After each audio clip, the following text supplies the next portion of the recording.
Well, I thought it was a great game. I thought it was a proper old school game. I thought that, it looked like the this is not easy for me to say, rivalry. The rivalry. There's a lot of W's and R's in that for me. It's well and truly back. I thought it was fantastic. I thought it was what Man United and Arsenal was all about, those games.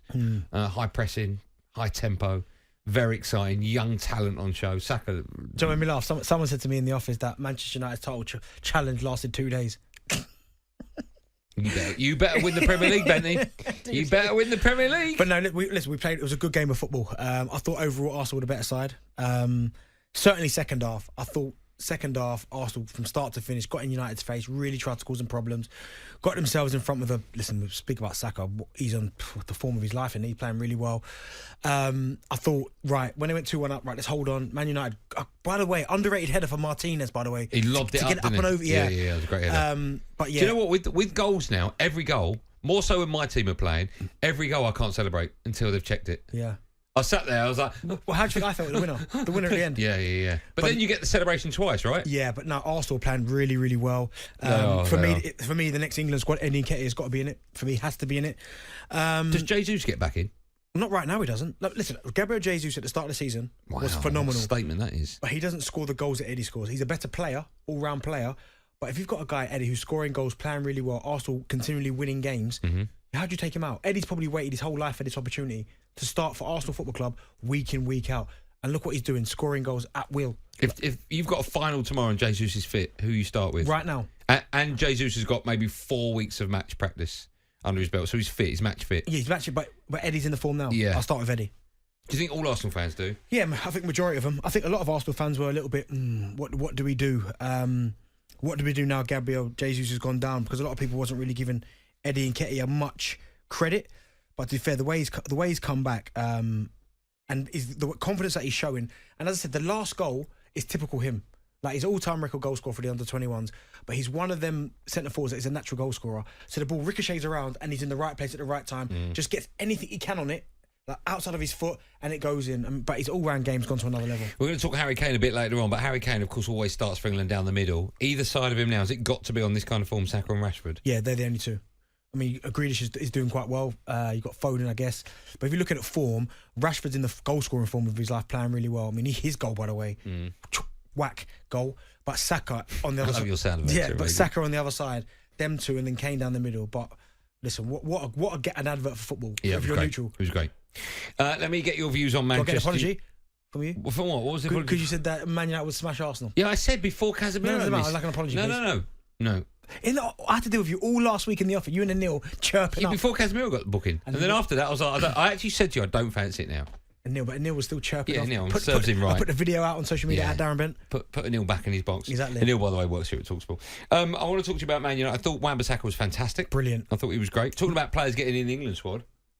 No, it's still too many ahead of him.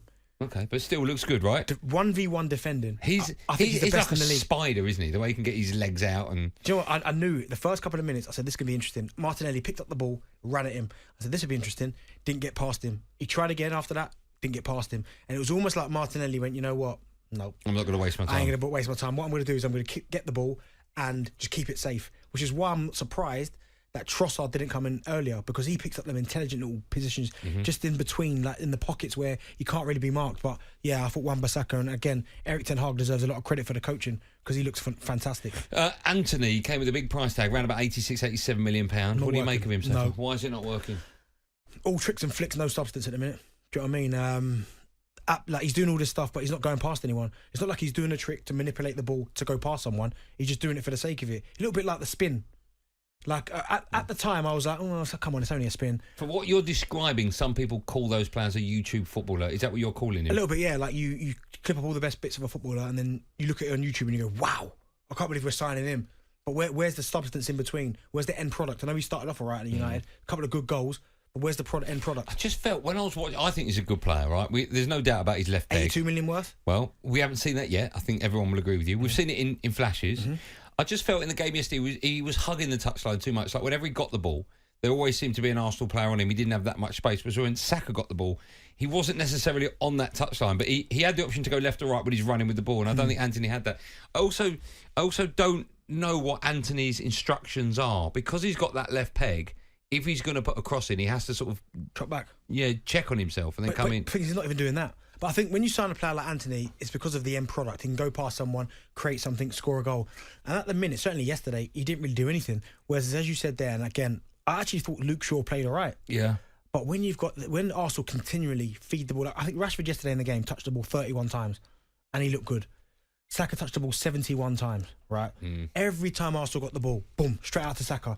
And I felt for Luke Shaw in the end because he kept backing up into the penalty area till Saka could pretty much do what he wanted, cross it in, slide it across the 6-yard box, cut it back for someone.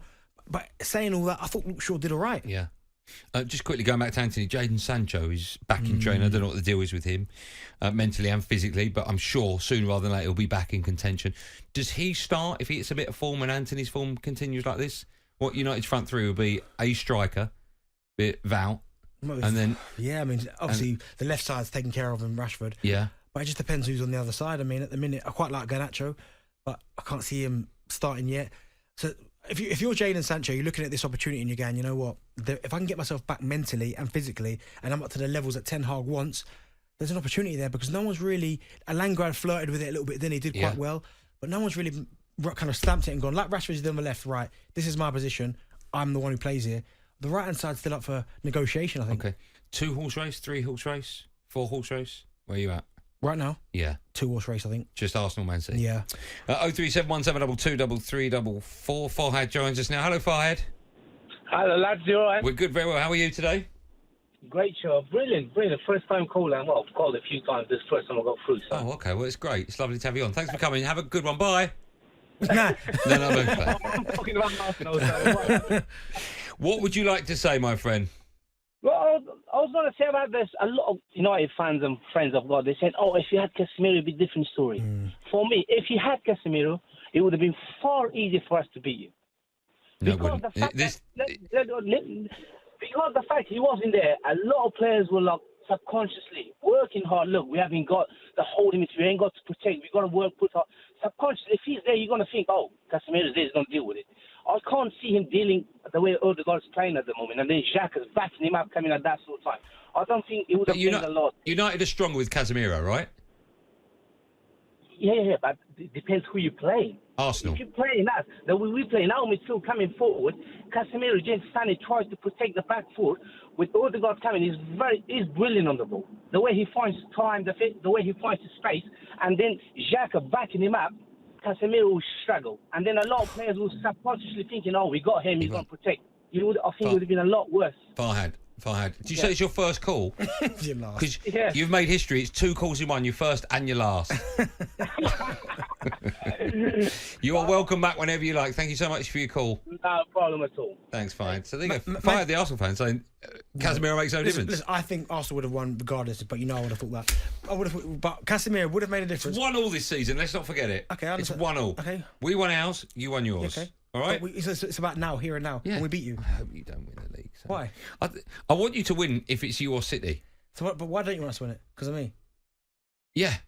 But I'd rather... Of course it is, for the same reason you don't win United. But I'd rather... Do you think all neutrals want Arsenal to win it? No. You don't? No. Okay. What's the split? I almost think a lot of people want the City to win it, the neutrals, just because... Do you? Yeah. Okay. That's one of the questions. I'm a neutral and I want Arsenal to win it. Neutrals, who do you want to win? We'll talk about that game yesterday. It was fantastic, wasn't it? It was what we're used to. Also, I know we're not quickly touching it, Haaland hat-trick. We're just skirting over the fact. Sorry, did you see the ball Kevin De Bruyne flicked in? Oh, wow. When you put a ball in like that and you know Haaland's there, he's just got like springs on his... Bang! It's frightening, isn't it, in the air? Scary. He's incredible.